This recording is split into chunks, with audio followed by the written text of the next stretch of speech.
is ready. Yes. The sanctuary is ready. The sanctuary is ready for you.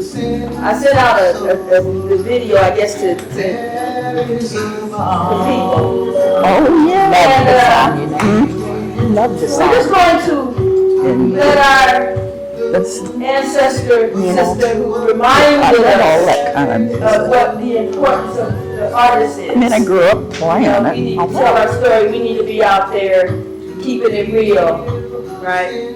So we just gonna listen to a little of Nina Simone. Pray, breathe, do whatever you need to do to bring your whole self into this space right now today. Here again, the beautiful shape-shifting space of the Oakland Public Conservatory. If you come in here during the week, you'll see people sitting over there at the desks, working. You'll see parents sitting right here, waiting for their children. Sometimes they rest on this couch and take a nap. We open up this space for the whole community to come and rest. And then you'll see children downstairs or adults taking lessons. But just take in a little of the balm that the Oakland Public Conservatory is stewarding and has been for the last 20 years in the beautiful city of Oakland. Good, huh? 20 years.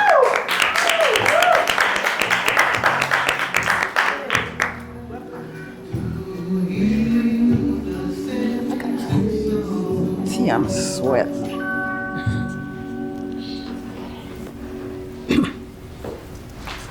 So as we come together on this land of the Ohlone people who were called to steward this place and continue to, as quiet as it's kept, I want to honor that energy of theirs that kept this place real and vibrant for us. And I also want to bring into the room our Mexica ancestors, because we all know this is Mexico. Yes, it is. This is Mexico. Let's not ever forget that. Let us remember. This is Mexico. So we're going to bring in those ancestors as well. Then we're going to bring in the ancestors of the African Americans who actually were in this land with the Mexicans before the Spaniards and all these came. They were here. We've been here for a very long time. And then there were these migrations that brought us here again. And then the second migration that brought us here again. And many of us settled not far from here, right here on 7th Street, which was pretty much ground zero, where the black population began to plant roots and flourish. So we want to bring in those ancestors as well as we think about this idea of what a public conservatory is. I invite you to consider it is a place of remembering, R-E, remember. Let's keep the members, the parts, together. Lost them, remember, put it back together, keep it assembled forever. Remembering the importance of spaces like this that are really living archives of our past, our present, and our future. Because we know that there are black people in the future, as our dear sister Ingrid Lafleur reminds us. So therefore it is important for us to tend to the present. There's all people in the future. I just want to acknowledge that, but I also want to acknowledge the power and strength of black culture and what came out of the enslavement of Africans in the Americas, the mid-Atlantic experience. And so there's musical voices that also came out of the enslavement times And they are rooted in ancestral memory, right? Instruments like the banjo came out of that. Steel pans, conga drums, cajon from Peru. All this beautiful music and these instruments, these technologies, right, were created from the ancestral memory of the enslaved African people, right? And it came up into this part where we are now. So to kind of help us kind of connect even all the way back to the motherland with one of those instruments, with the sound of that music, my sister Nakia Franklin like Aretha, she reminds me. Takia, my bad. But I got the last name right. Sound important to me, Franklin, like Aretha. Is going to bring her instrument in and play in Ngoni. Yes. To help us just kind of cultivate and remember some of those early sounds that those ancestors brought with them to create something like the banjo.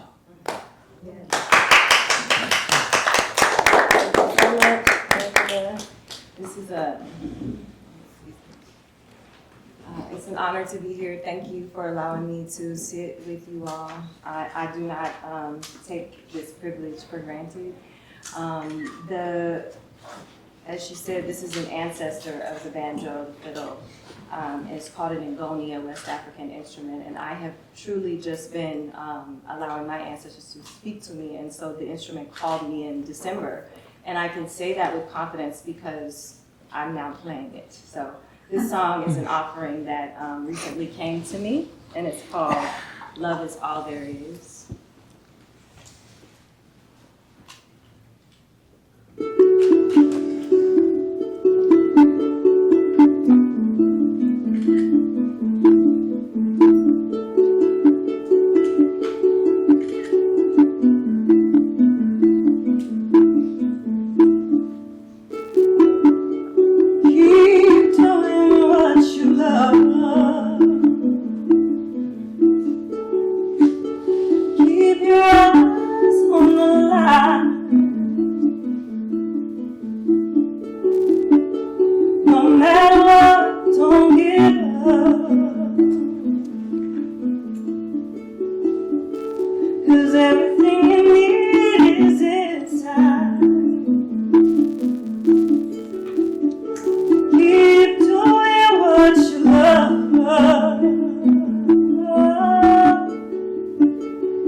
Yeah.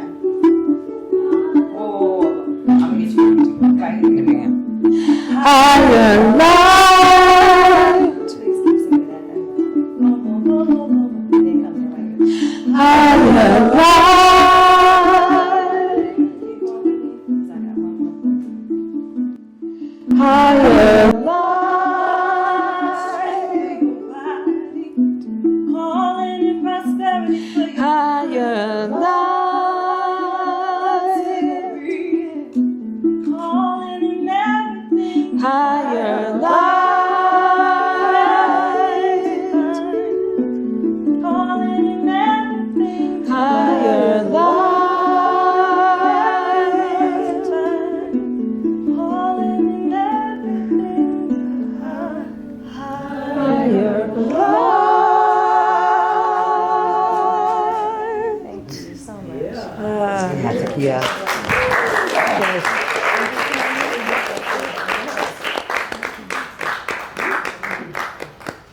Can we move this chair now? Just over there. Thank you. Well, welcome to this place. Thank you everyone for your presence and your spirit. Here we go.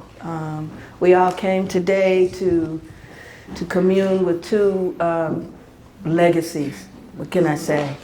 Two sisters who really have been holding it down on so many ways, that I've performed with, played with, taught with, argued a little bit with. We did a little bit of everything over the years. We hang out with each other, but you know what? We just, like the song, love is all there is, and that's what keeps us coming back. Yeah. That's what keeps us coming back. That's what keeps us coming back, right? Love is like a reciprocity, giving and receiving. Yes. I'm just like downloading, so roll with me here. Cause we in church. It's the sanctuary. Come on now. So I want to welcome you all to this space again. Little housekeeping. The restrooms are downstairs to the left. Take your choice, whatever you want. The one that for people who identify as women or whatever, that's down the first one. Then the other one is over here, but go wherever you want. If you need to go downstairs to the restroom and you can't use the stairs, there's an elevator right out here. We got to make sure we unlock that door, that door going out. So if anybody does that, let us know. The elevator's right out there, takes you down, and you'll get off the elevator and turn right. And that first door is down there, but it's locked right now. If we need to leave up out of here, the exit is right here. We gonna see Dinah walk as faster than she thought she ever could. Right out that door. There's an exit right there that would lead us out onto the parking lot. But in the unlikely event of that type of emergency, we gonna see Dinah suddenly heal herself. Dinah, won't you blow? Dinah, is there anyone finer in the state of Carolina? Dinah. Anyway, so listen, can y'all just join me in welcoming to this space Sister Tammy Hall and the great Mary Watkins.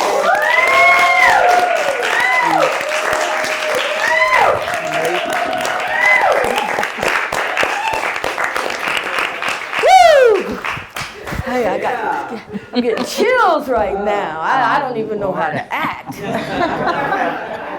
Oh, but for real though, this is like, I played at the Hollywood Bowl in front of 10,000 people. I didn't get these kind of chills right now that I'm feeling. Because we're in the presence of royalty right now. So we just gotta honor it. So, when I started this Dr. A Sunday Salon, I did it for two reasons. One was, my wife travels a lot. And I'm at home a lot. by myself. People think I'm out there with her. They say, oh, I thought she was in Brazil. I'm like, why did you think that? I got my own life. I'm out here with my own life. But I'll hear my own life a lot, you know. After I leave here, I'll go hang out with Sister Nzinga, who teaches here, you know, but then I got to go home. It's always cold, empty house there. A house is not a home. You know that song? You know that song? Ashara, come home. Listening? But, you know, whatever. That's a beautiful thing that we're two powerful women walking our own paths and doing our own very important work in this world. Mine is one of a person who is called to steward the home space. I can't help it either. I'm a Cancer, so that's what I do. But I said, no, we have this beautiful facility that we have grown into and back into after being, you know, displaced due to gentrification for too many years. Finally, we are landed in this beautiful space in what I think is like the most beautiful part of Oakland, quite honestly, here in Old Oakland. And, you know, we work here, we live here.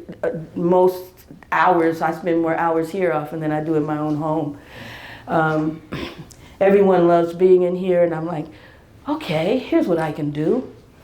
I can do something, what am I going to call it? Oh, I'll call it Dr. A's Sunday Salon. Yes. You know, really, it's just kind of how it happened. I was actually sitting at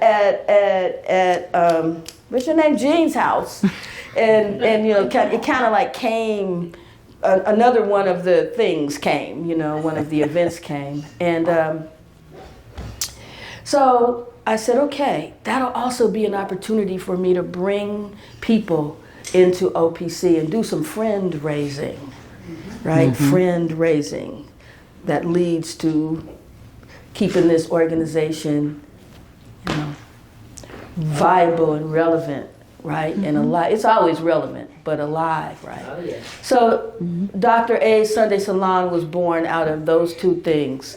One very personal one, that if you notice, it's not really a public invitation. Each one of you were invited by me, or you brought someone with you, right? So I said, I want to be around people who, you know, I enjoy. You know, they say surround yourself with people who will lift you up, people who you love, you know. So that's all of you, I love you. That's real. You know, thank you. Yeah. And so that's it. This is a private kind of thing. It's a special kind of thing. Not everybody can walk up in here on a Sunday like this. So there's that. It's a secret.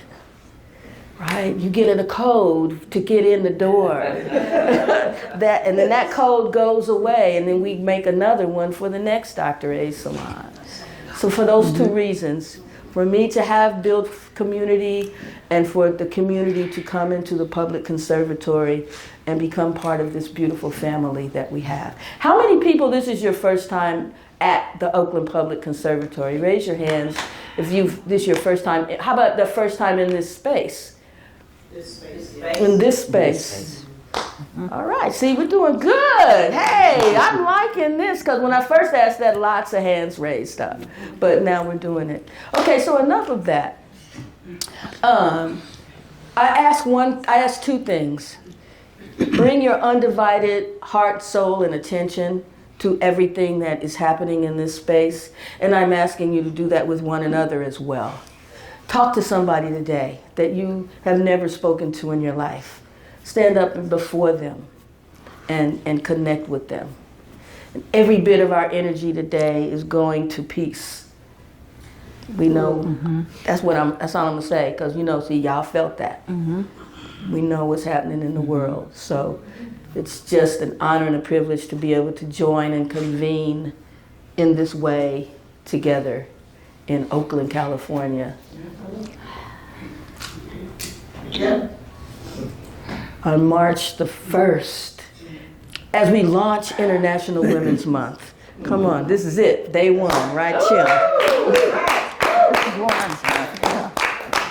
So, Mary and Tammy, thank you for coming. I just want to you know what? This is just a you know, like I call it my jazz epistemology. We just like rolling with the changes, right? So however we go, however we, you know, however we pivot, however we, you know, what they call it when you change keys.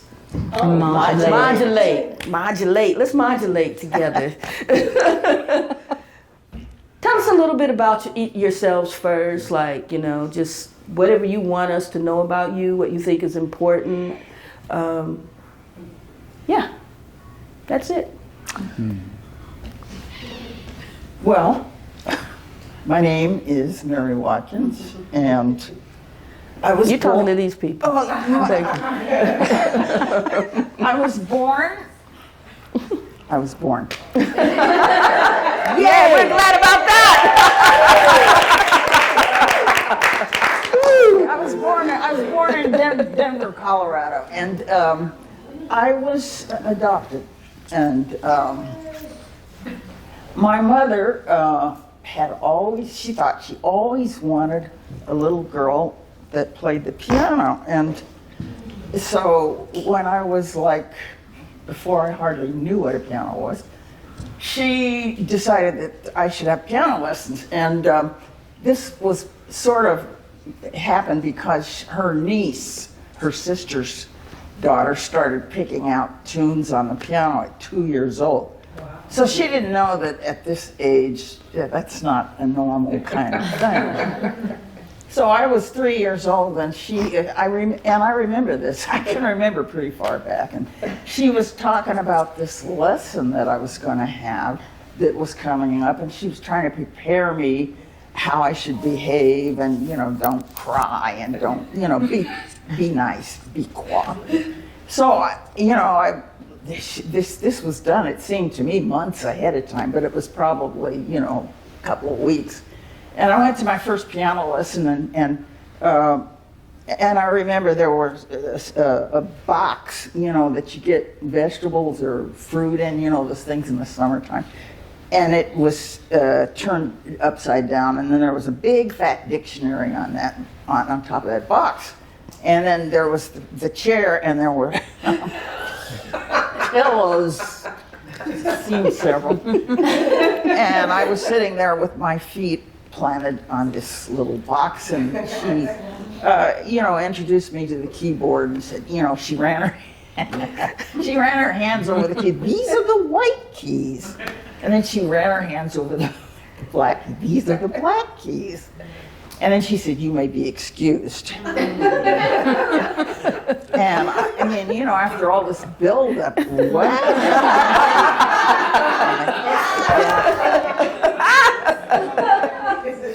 Anyway, that's the beginning. That was the very beginning. And right from the beginning, I think, music was just in me. And how was she to really know that? That was sort of a lucky thing for her. And,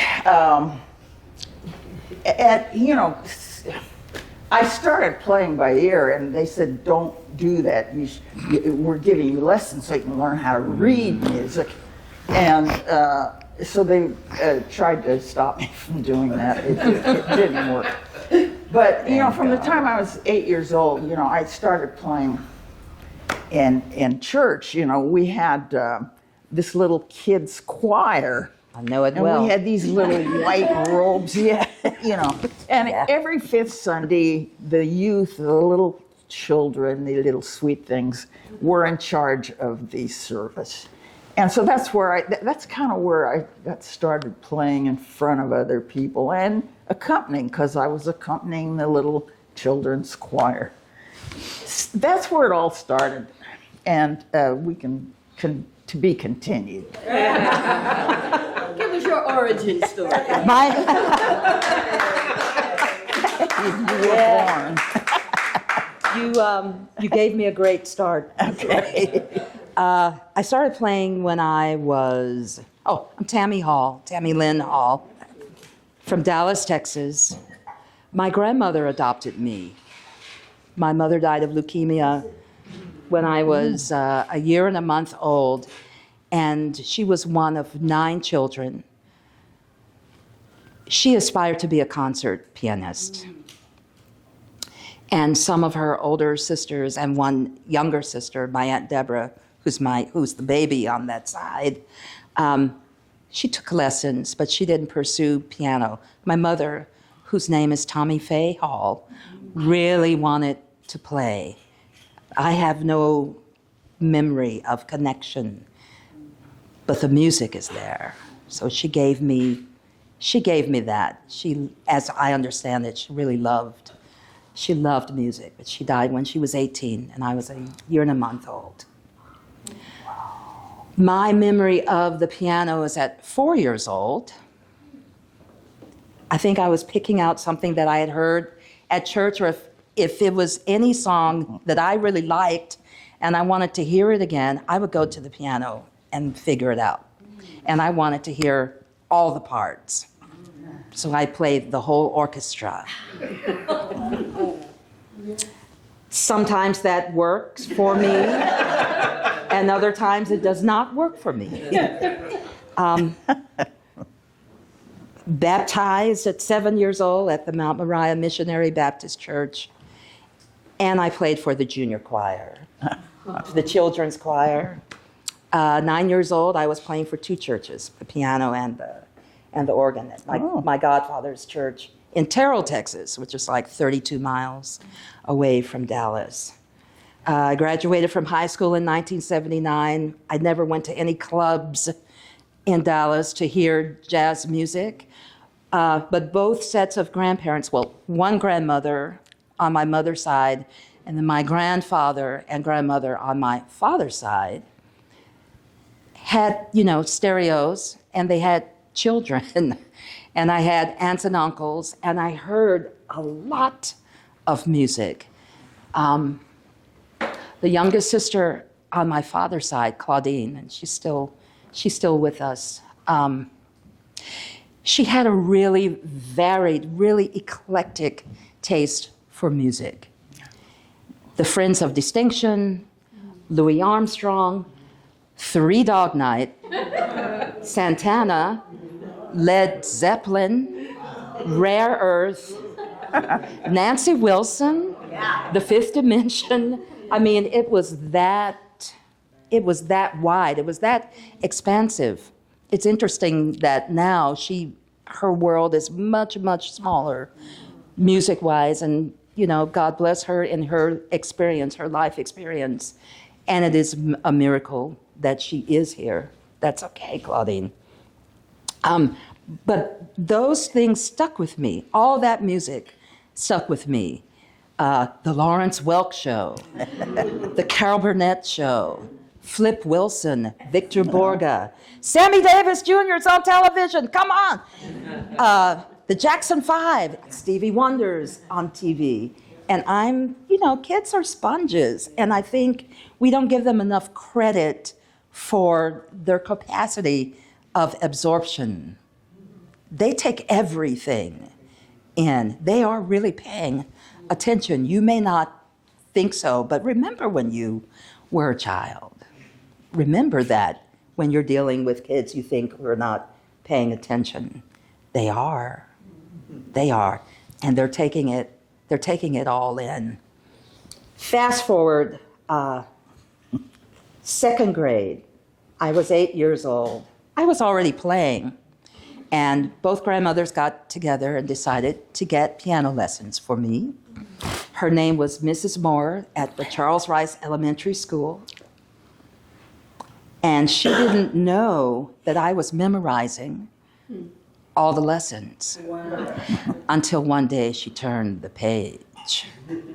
And I started crying because I hadn't done my homework. Why? I knew the stuff she was playing. I already knew, because she could not stop herself from playing my assignment. At the end of the lesson, this is how it goes. And I'm like, got it. Exactly. And the next week, the lesson, and she went, and I I had a fit. I was really upset because, that's failure. And she said, now will you learn to read? Yes. And I did. I learned to read. Yes, reading is important.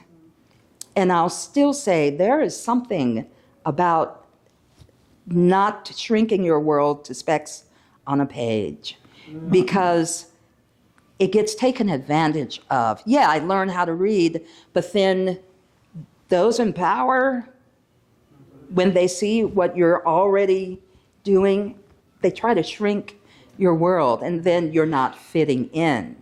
So that, unfortunately, was a road that my music life took for a while, about not fitting in, instead of being celebrated for a talent, for a clear talent.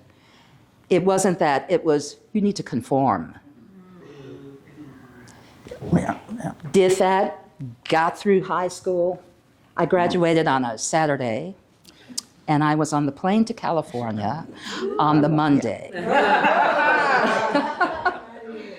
And my grandmother, Lacey B. Hall, and I do this because that's what she did to me.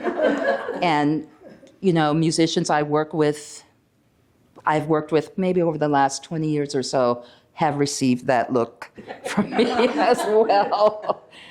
And she said, don't come back. And for a long time, I took that not in a most positive way. It hurt when she said that. But she really meant, don't come back pregnant. Don't come back sorry.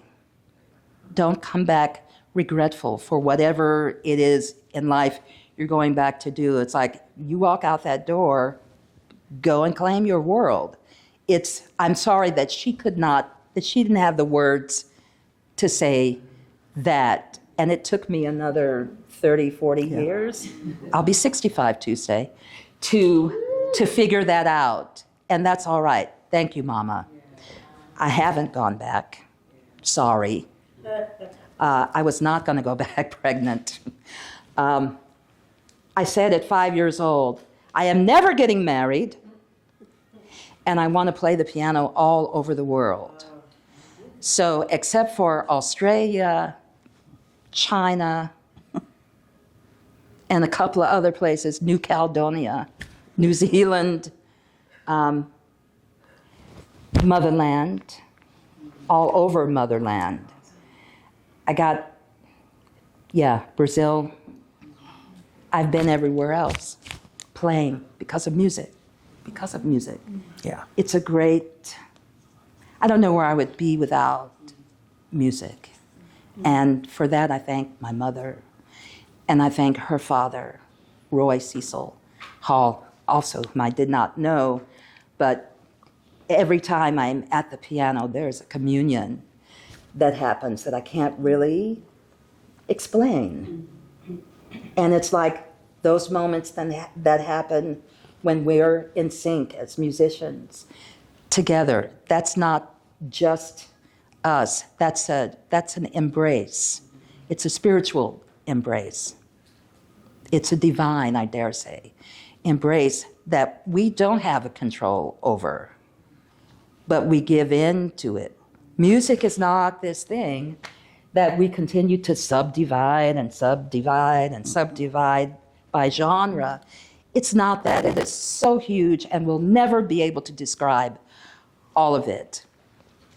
Angela talked earlier about remembering the music, and I'm totally about remembering Black music. That's what it is. That's what it is for me. So no matter how you slice it, it's still Black. Yeah. And that is the foundation of this country's music. Mm-hmm. It is. And what is so wrong with that? Why is that so upsetting?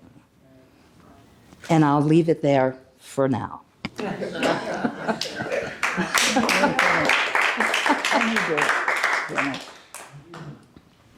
Yeah. Continued to be. My stories tends to be more about the creative part of music. I have always wanted to make up my own music, you know. I think when I was probably 8 years old, I wrote my first song, and it was about a dog, a little dog. It had about 8 bars, but I thought I'd done a really great thing. You know, I took it to my teacher, and she was, oh, that's wonderful. But this was not something that people really thought much about. Composers are dead white men. You know what I mean? They're not, you don't write, you're not a composer. Well, I always wanted to be, and I remember standing at home sometimes when there was nobody there to watch. I would pretend I had just heard the greatest piece, the one that I had written. And I was, you know, the audience was going wild with applause, and I was, you know, bowing, and you know, this I dreamed of, and I never thought that I wouldn't do this, even though most of the conversation was no. Other people do that. You don't do that. Play the piano, and I did do a lot of playing. I mean, that's what I did mostly. I majored in music, and piano was my major instrument, and I had to do piano recitals. I did the 24 Chopin preludes. That was kind of a big deal, and you know, I did what you usually do as a music major. But always there was this thing about needing to create out of what I felt. Mm-hmm. And I was very much influenced by the music of the church. I grew up in an AME church, and you know, I loved all the hymns and the gospel music that we did. And to this day, it still is very much the basis of really what I do. I mean, you'll listen to something that I've composed. I do have a couple of recordings here if anybody's interested, but you will hear at some point that part of me that comes out, that devotional part, that for me, that's my relationship with God, as I'll call it, God. And when I'm composing, it's this thing that it's between me and my higher power, me and my God. It's, you know, from this works, this sounds good, oh, I like this idea, but then what do? I'm not quite sure, and then I'm inspired, and I think that's what, you know, that's what God is. It's inspiration. Mm-hmm. The need to move forward, and all of the things that I dreamed of, many of those things have come true. And just this past, well, all right, I've done a lot of it, mostly instrumental music for a while. I just consider myself a composer of instrumental music. And not piano. I never wrote piano solos. I just improvise all the time. But I would write things for woodwind quintet. I love doing that. Solo, flute and piano, orchestra. That was my one love. Some for band. But in the last 10 years, I started writing opera. And so I've done 6 operas, 2 shorts and 4 full ones. One has not been ever performed. I mean, a workshop performance. But I mean, these are things that I don't know. If you believe in something and you allow only your belief in the good that you feel that can bring, it seems to happen. It seems to come. I guess I expressed that right.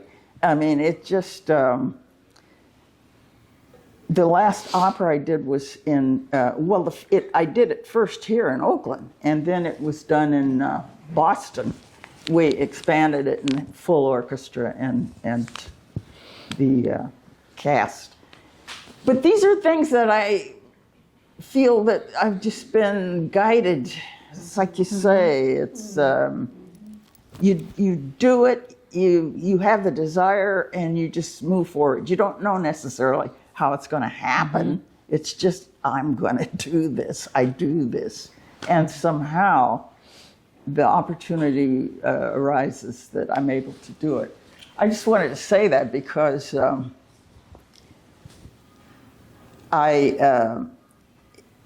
last thing that I did that was really beautiful for me was a concert in Denver, where I was born. And that was in October.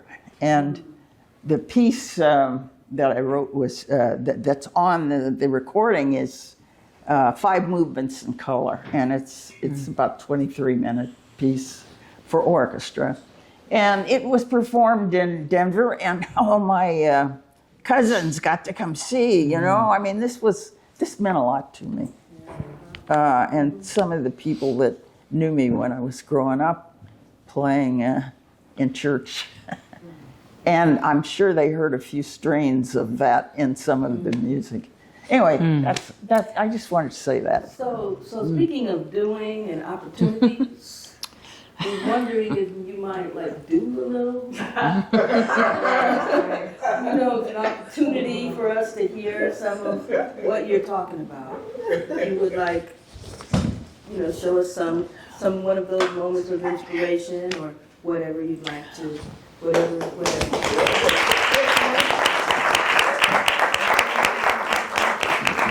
So I'm going to show you one of these little songs that I played when I was.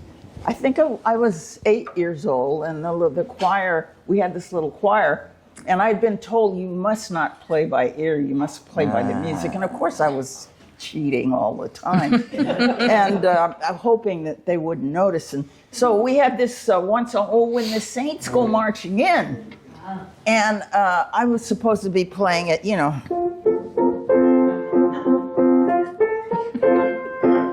while I was doing this.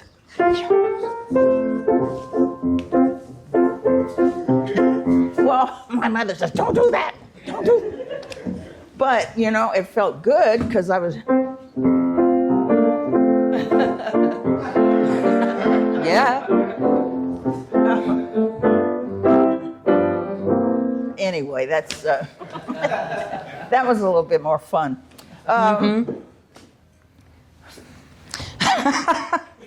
Yeah.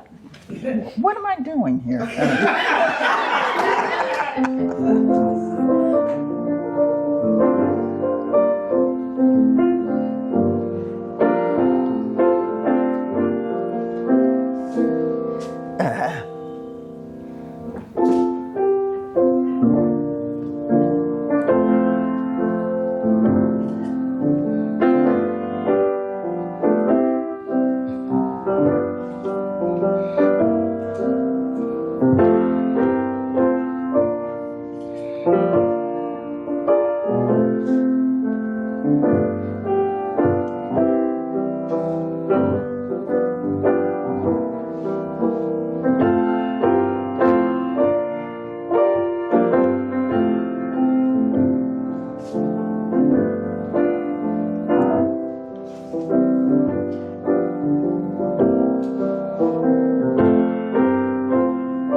Mary.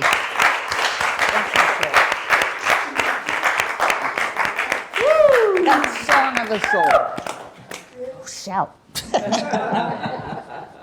That must have been inspirational for you. What? Shannon. Totally.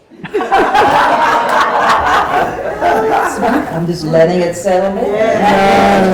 It's gorgeous. Thank you.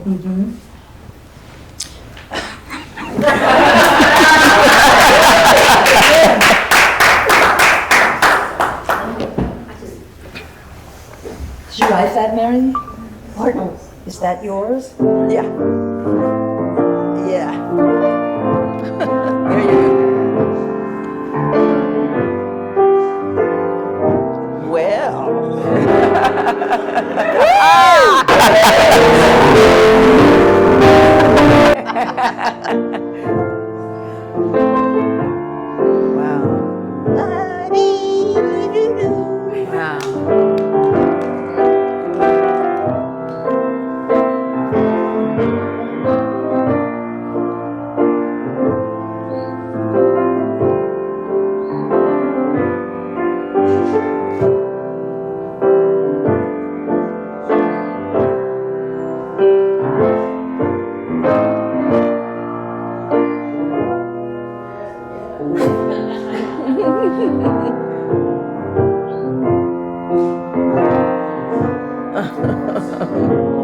Go on with your bad self. I'd love to have that.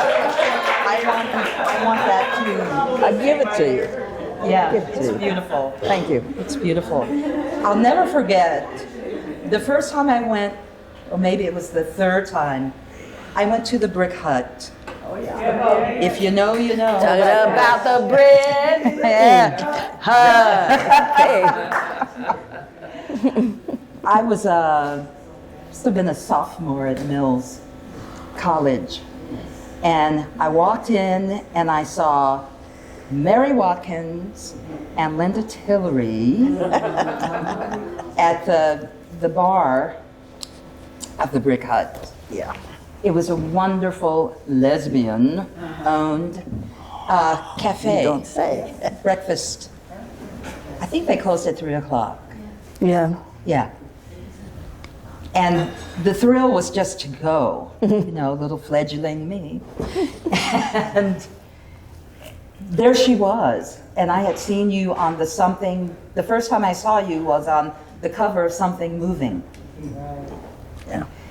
And then there she was. And I was just like,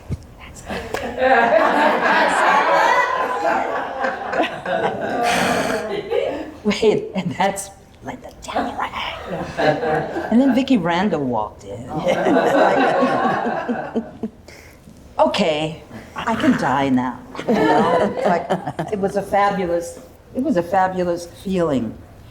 Some time ago, we saw each other again. I think it was might have been a music. Was it a concert? It was a concert, and you were in the hall in the foyer, and I was walking by, and we just acknowledged each other, and I was still like, but we hadn't really connected. I'm gonna fast forward to, is it 3 years ago? It's almost 4 years ago. 3 years ago. 3 years ago. 2? Jeez. What, the piano thing? Yeah. 4 pianos? Yeah, that was about 3. 2. It'll be 3 years this year, but we recorded 4 hands. 2 pianos, Oh, yeah. 4 hands, Yeah. a CD that Holly Neer, thank you very much, Holly, produced for us. She reached out to the both of us and proposed that we record together. We You make know- this recording together. Yeah. We were at the National Women's Music Festival, and after that, we all gathered in this kind of place. We talked about it. And we were talking about, we liked hymns. Yes, and then Holly said, I'll produce that. And so, so we met at 25th Street Recording here in Oakland, and did we do it in a day? couple of days. It took a couple of days. A couple of days, and we recorded a CD called Hymns, Dreams, and Acts of Faith. I have some of those albums here today. We have them with us. We'll She get has those some out. with. Yeah. Please get them from Mary. If you don't, you can go on Goldenrod website and get them there. Or you can come to my website, send me an email, and I'll make it happen. I have a box of them at my house. And they're also available on Bandcamp, I think. Are they on Bandcamp? I believe so. I could be didn't wrong even know. about that, but they might be on Yeah. on the record company's site. Now, Yeah. okay, you did say 4 hands, 2 pianos. Is there anything y'all could do? 4 hands, 1 piano? Anything? Anything? Sure. Just anything. Just say which side From you that, want. just she said, well, just pick your side. Really? Okay. You're gonna have to take the. Oh, okay. You need to So take what- the chair what you with wanna do? Oh, they gonna sit on that little bitty chair. You want to do, what's that? You tune wanna we you did? want another? You wanna Which take the one? chair with you? You think so? Da, da, da, da, da. Okay. Oh, Green Dolphin. Sure. This is Green Dolphin.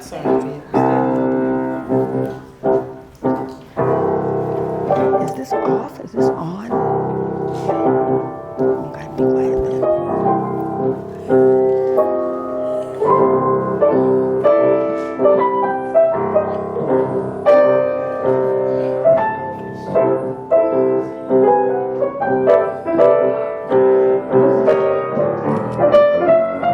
Hey!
Street. That was Green Dolphin Street. Yeah. Four hands, one piano. Yeah, Mary. Yes, yes. Hey, and I must say that piano sounds good. Yeah, it does. That piano, I want y'all to know that this is a place of quality. That's a Steinway. Just so you know, how many know about Steinway? Yes. This piano was donated to the Public Conservatory in our very first 9 years when we in our first home. Right? It was a donation, and I was so proud to have that piano. They're not easy to come by. So that's just one of the ways that we lift up and make sure that when musicians come into this space, they have good instruments. And we mean that for the children also. We have a treasure trove of instruments and the adults. You want to come and take a lesson, study here, we got instruments for you. I was getting ready to say, we got instruments for your... There's a thing, a meme running around. Black folks, they'll say, we got instruments for your... And you know what we talking about. You ain't got to say the rest. But anyway, a friend of mine wants to also talk with you about some things. Hi, everyone. That was definitely a vibe, and I felt it. Let's show Mary and Tammy some love. Yo, come on, y'all. Show Marion.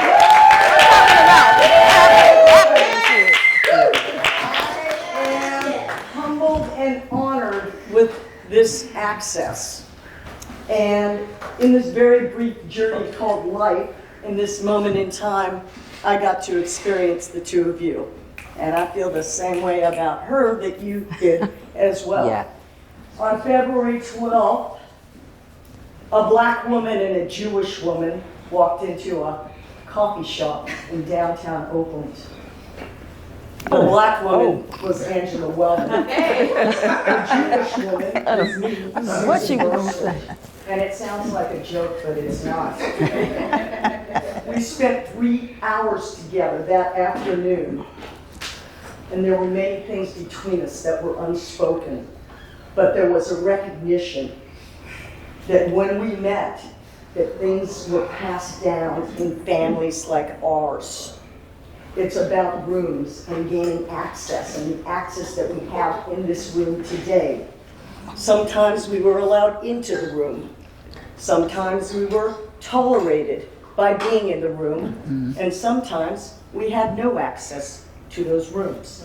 But sitting across from Angela, a scholar, a conservatory graduate, an activist, a trombone player, a visionary, a woman that's built an empire of access, and a nonprofit executive. Yes, that's you. I didn't know nothing about this. I just want y'all to know. I heard nothing but grit, determination, passion, vigilance. What you talked about, setting out to do something and just doing it. Reverence, and her late uncle, Eddie Baker, in Kansas City. created the Charlie Parker Academy, and she's continuing on in his legacy. Yeah. Take up every single inch of space that you never had and that you wanted, and you are giving that back to Black and brown community members here in Oakland. Let's put our hands together.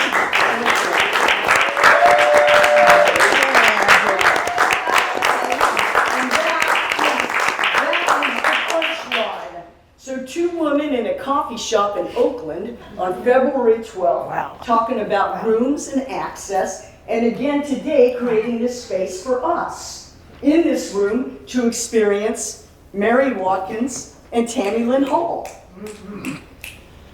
Here's the friend-raising moment. She's done this for an entire generation, and she wants to do it for another generation as well. And so I want you, if you contributed today, to maybe dig deeper. There's a donation station. Talk to your friends, invite your friends, put it on social media, right over there where that beautiful man is sitting, and bring your friends to your salon. Yeah, that's you. You're really pretty. That's my guy. And tell them about this, because we need to spread the word. And this cannot happen, these rooms cannot continue Here it is to be right here. expanded without QR code. your donations. Right This there. woman is not getting rich doing this, for sure. You can say that And again. there are Say that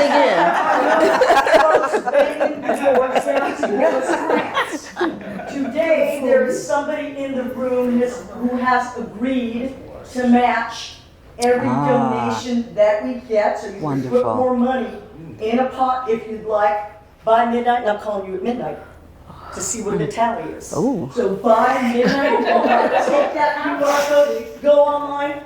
There's an anonymous donor in this room that will match that. And for someone choosing the classroom over the stage, but you're still on stage, you're staying close to your values, and we really want to thank you. Yeah. I love you. Yeah, thank you.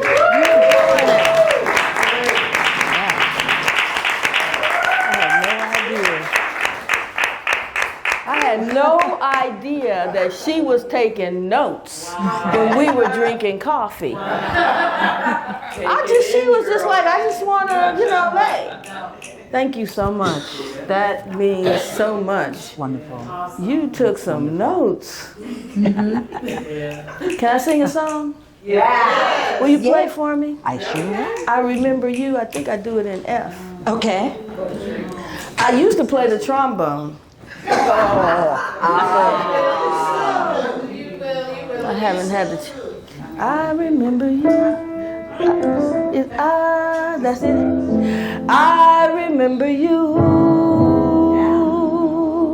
You're the ones who made my dreams come true.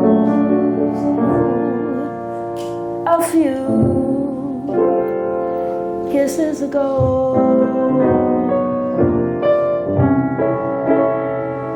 I remember you. You're the one who said I love you too, and I do. Didn't you know?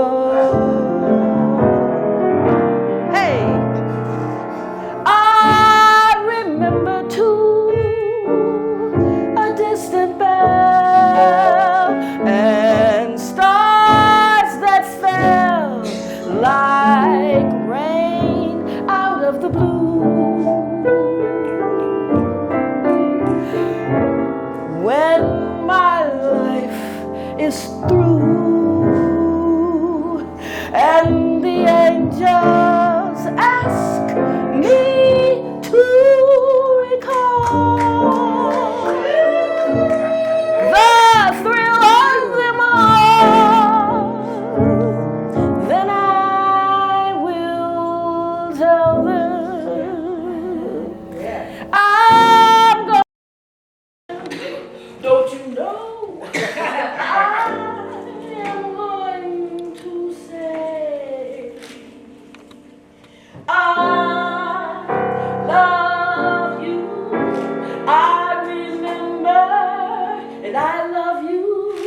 And I remember. Yeah.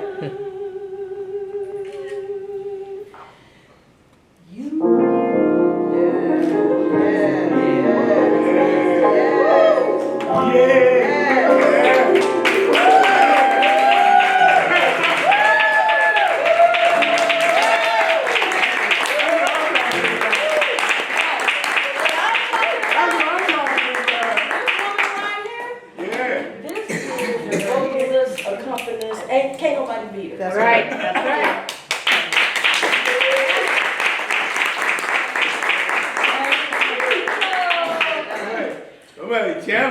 Somebody channeling. Tammy, thank you so much. I've been wanting to do that for. I practiced it. I didn't know. No, not for today. Not for today. But you know, it's 4:33. I wanna, we're here together until 5. There's food. If you could join us one more time, Tammy, right here as we close out our conversation together. I do want everyone to have some time to really get to know one another, to take a trip to the donation station. That will take you to, if you were not able to pay your $20 suggested donation, we'd appreciate that too. And you can do that on this donation station if you don't want to pay cash. And if you go there, when you make the donation on there, it'll take you to our website donation page, and just go and say that this is for the program Black Girls Play. We have a program here that really focuses on introducing black and brown girls to the music industry writ large. Not just playing music, they do have to understand what it takes and what a musician, how a musician is made. So they have to take lessons. And Zinga Smith is one of our teachers. And Zinga teaches all the woodwinds, is a fantastic, teaches a big band, our big band after school jazz, which is our partnership we've had with SF Jazz now for 11 years.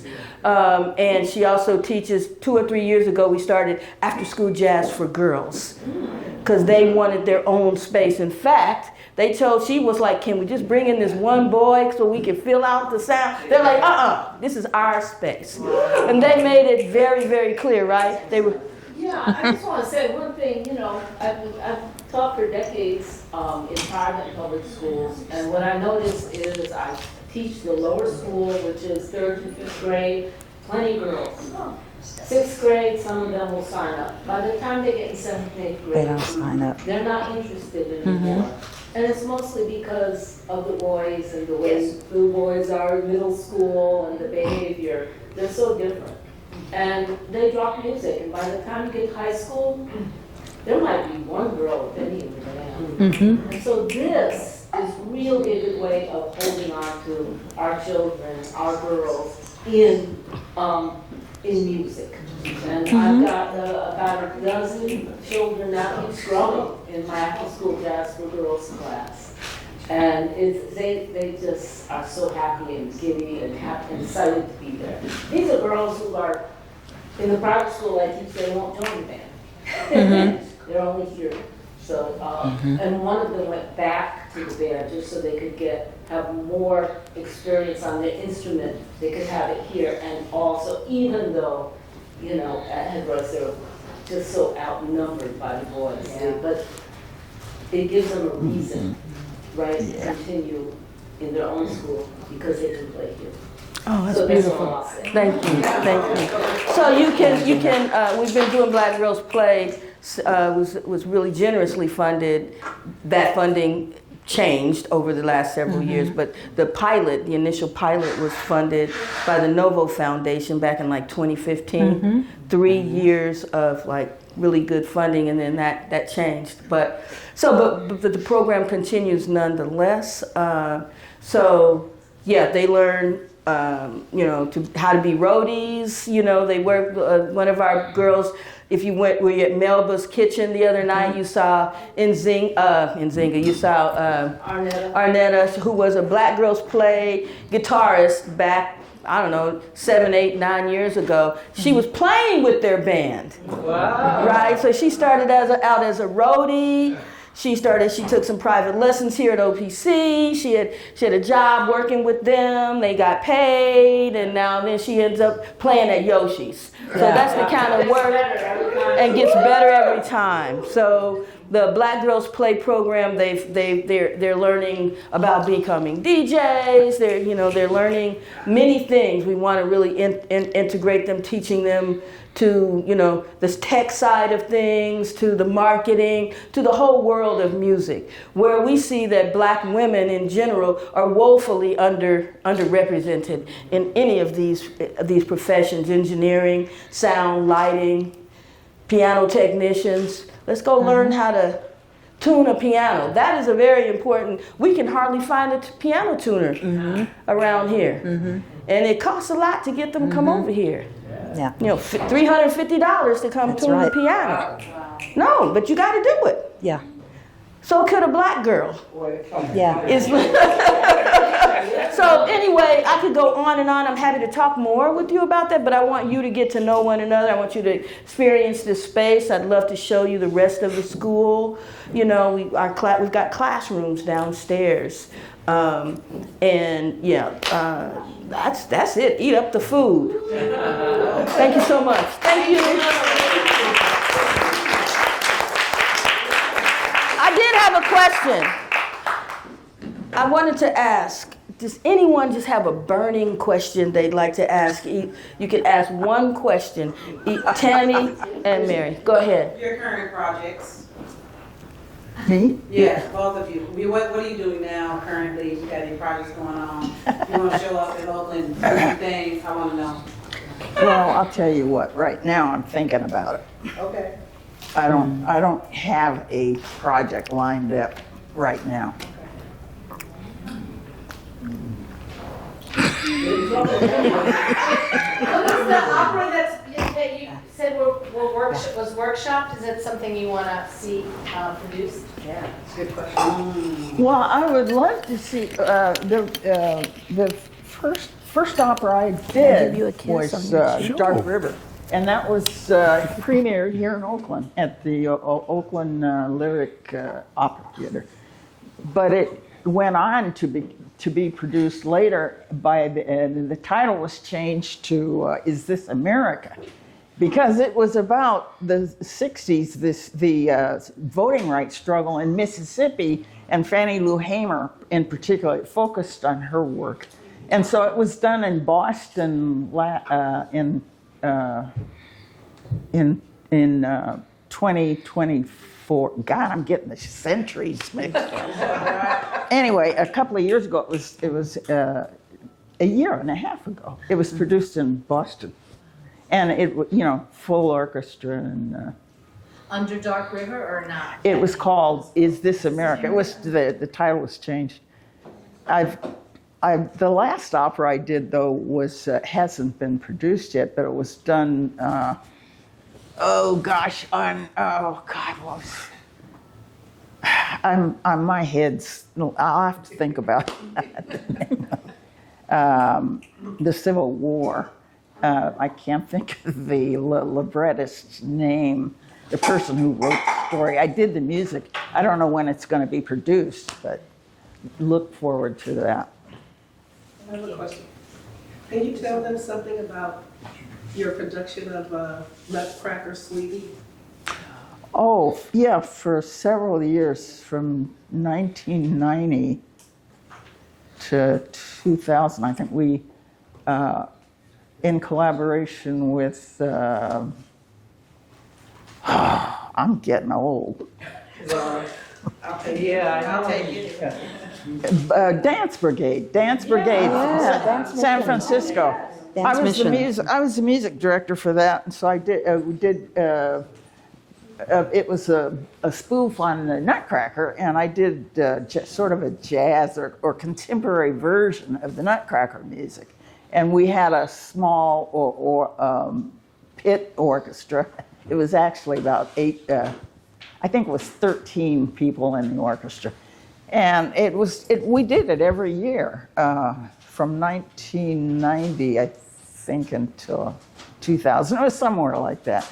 And it was, it was a spoof on the Nutcracker. It was very political because the dance brigade, they were very political, and it was a lot of fun, and we always had full houses. Yeah. And we always had at least 2 or 3 performances per year, so at Christmas time. Yeah. Christy. Christy Kiefer. Kiefer. Chrissy. Chrissy Kiefer. Kiefer. Yeah. Yeah. I have a question. Wait, Tammy didn't answer her. Well, that was the question. Yeah. What are your Well, speaking of Dance Mission, Dance Brigade, But Dance yeah. Mission Theater, I'm working on a piece now. We're continuing to expand a piece that I created last year called Rock in a Weary Land. And this is about the continuum from Gullah Geechee culture in music, and now we've included dance, to contemporary Black music. And we offered an excerpt of it last fall, and now we're reapplying for grants to expand that and take it on the road. So that's Rock in a Weary Land with Dance Mission. And I'm also resurrecting another project that I created in 2021 called Convergence. And this is about a meeting between Nina Simone, Hazel Scott, Mary Lou Williams. Wow. Mary, I need you in this. There were four pianists, and why is the other one's not coming to me? Nina Simone, Hazel Scott, Mary Lou Williams, Dorothy Donegan. Yeah. Donegan. A fictional meeting of them, but except for in my mind, it's not fiction at all. It should have happened. They're meeting in Paris to receive the Medal of the Legion of Honor for their bodies of work. And while they're waiting backstage, they're having conversations about their lives and music. And ideally on the stage, there will be 4 pianos, and each one will have her place at the piano. So there will be musical conversations as well as spoken dialogue. And I was able, with the help of Healdsburg Jazz, to present this online. This was during 2021 as their inaugural artist in residence. And that's called Convergence. I'm working with Derek Lasseter, co-producing and recording and co-writing with him. Derek is a dear, dear friend. He's my little brother. And a wonderful songwriter, vocalist. And with Liberta Laurel, my partner now 5 years, who is, she says, Zwischenfach. And I say mezzo-soprano, because we all understand that whatever the song requires, she can bring it. She has a beautiful, beautiful voice, and we are working on a project. So I'm writing new music for Liberta, and we've been offering a couple of Duke Ellington compositions. Can we hear some? So that's. Can we do that? You got time? We got time. We got time. Okay. Yeah, Bubs. Sure. So while she's moving, this little we QR code world up in here. QR code is for anyone who may be interested in volunteering at any time at OPC. This QR code will take you directly to the volunteer questionnaire to learn more about that. And I'm sorry I can't find the one for you to sign up on our mailing list, but you can certainly find that to get on our mailing list at opcmusic.org. And before we go, on October, I want you to mark your calendars, October 25th, 2 p.m. 2 to 6 p.m. will be the OPC sort of 20-year anniversary gala. Wow. Featuring our special guest, Mary Watkins. Yeah. And others. Yes. And others. We'll have a lot of And our others. alums who are now out in the world. The Frederick Douglass Youth Ensemble that Raymond and I sat in my van and thunk up. Next thing you know, we got kids out in the world. You know, Amina Scott, Allende Webb, you know, Jocelyn Perales out there in the world doing big things. They came through OPC. So stay in touch. We need volunteers. Lots of different things to do. If you have something that's on the list that you want to offer that's not on the list, put it on the list and bring it on, because this is the people's institution. That is what I want you to know. Clap for that. This is all about the people. Thank you, Tammy. Yeah, Angela, thank you. Hey, yeah, she's right there. With that plate, with that plate of mine. We're about to turn it out. I'm gonna sit here and watch. That code gets you more than the code in the door. Oh, I forgot that thing was on me. Ooh. It's gonna be really loud. Okay, I'll put it over. You will not need that mic on me. I promise you. Let's just keep Okay. All right, we won't hear it. I'll just leave it. I'll leave it here. You'll hear it. No, that'll be too bad. I'll leave it on here. She could be heard on Kirby, can you hold this? Yeah, actually, just. I'll tell you if I go like this. I'll turn it off. No, I don't think you can. Yeah?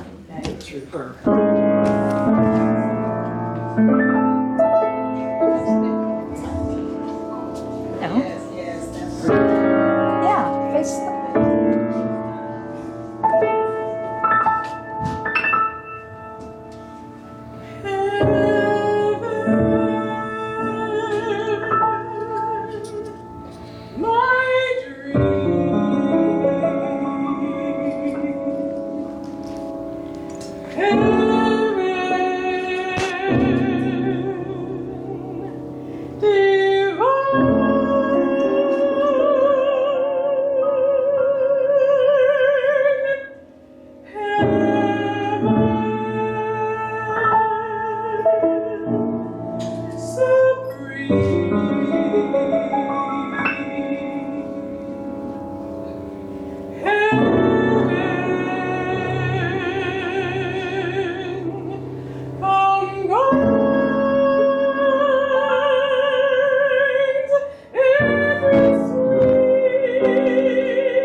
Mary, can you just come up one more time? You don't have to say nothing. You can leave that right there. You can go right back. That's Mary's food. Don't nobody touch it. That's right.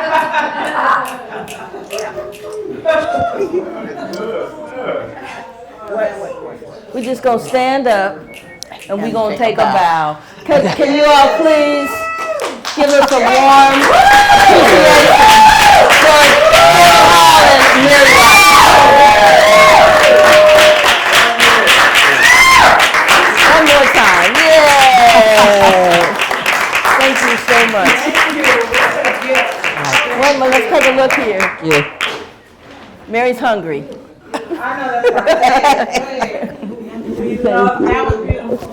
Okay, now you can turn that.